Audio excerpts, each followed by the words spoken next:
Tuesday and day 47, take 2 of the Walk with Winston video. Looks like we had some technical difficulties on the last half of the first video, so let's try it again.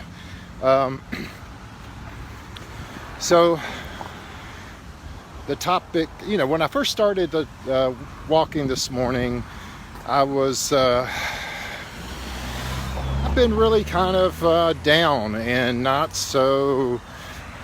feeling myself the last couple of days, and probably over the last 48 hours I felt this sense of discontent.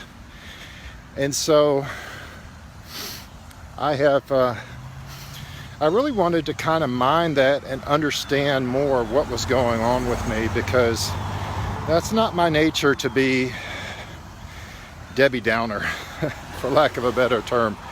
And so I just, during my devotional time this morning, I tried to mind what was going on with me and try to figure out what was going. And my videos this morning, I'm recording well into my walk. Typically when I do the Walk with Winston videos, I'm doing them in the first half mile to mile and a half, get those endorphins going and just get right into the topic.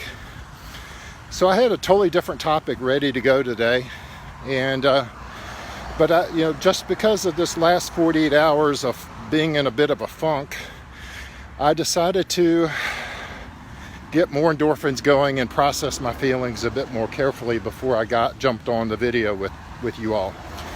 And having the first video kind of lock up meant that I needed to re-record and try again. So here we go. So discontent has been a very powerful tool in my arsenal of transformation.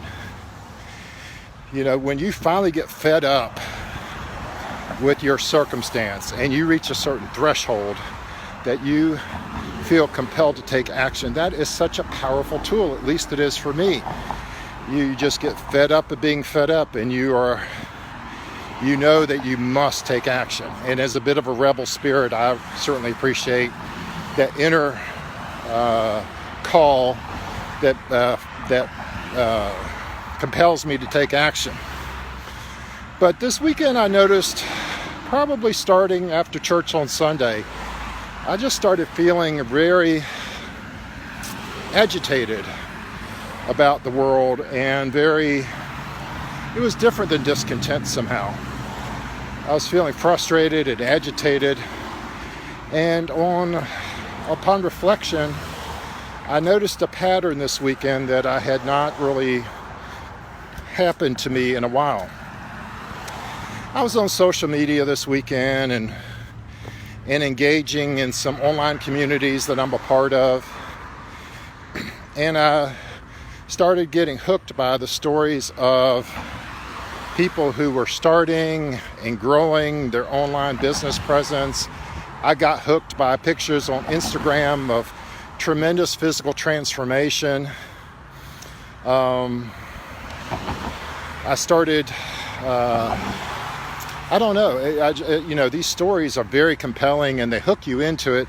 And what I started doing was comparing my situation today to their results that they're showing on social media. And there's a big difference between the backstage of our life, where we grind and have persistence and have challenges, and the front stage that we often show on social media.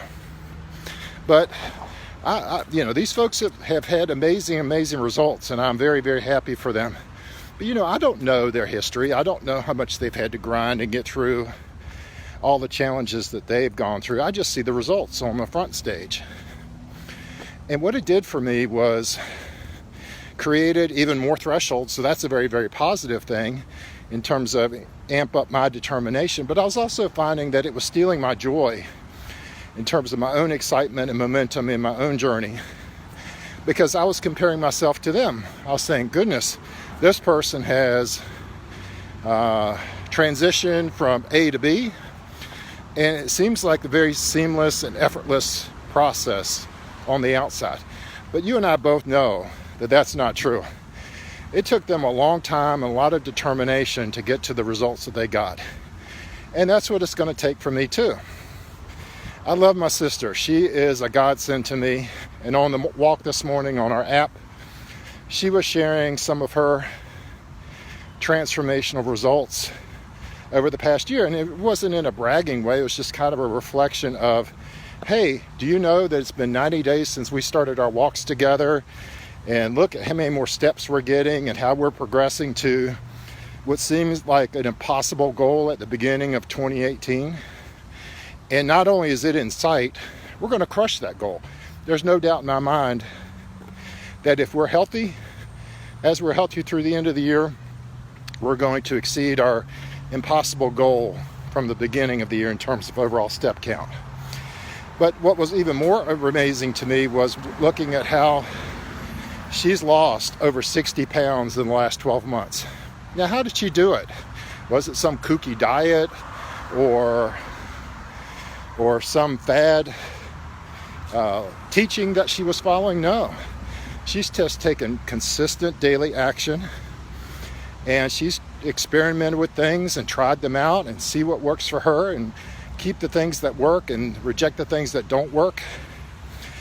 And she has accomplished the goal that I hope to achieve in the next 12 months myself. So I draw a lot of inspiration from her and see that it's not only possible for her, but it's possible for me.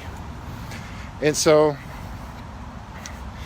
one of the things I wanted to encourage all of us today to do is it's good to draw inspiration from others, but don't let us get caught in the trap of comparing ourselves to others.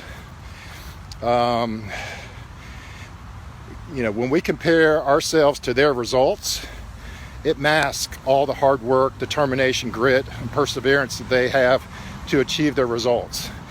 And if we were having a conversation with them right now, we'd better understand that, their transformation and how they got there.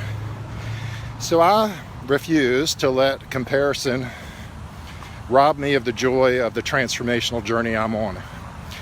And I hope that if you're feeling discontent, and it's discontent in not such a good way, that you'll take some time to reflect upon that and dig into it, because while discontent can be a powerful motivator, comparison can rob us of the joy and transformation that's possible, especially as we compare ourselves unfairly to the journey of others. So that's just my reflection this morning. I hope it's helpful to you. And I believe in you. I believe in our journey together. And I look forward to learning more about what you're doing to persevere through these transformational journeys. With that, you guys have a great Tuesday. I'll talk to you soon.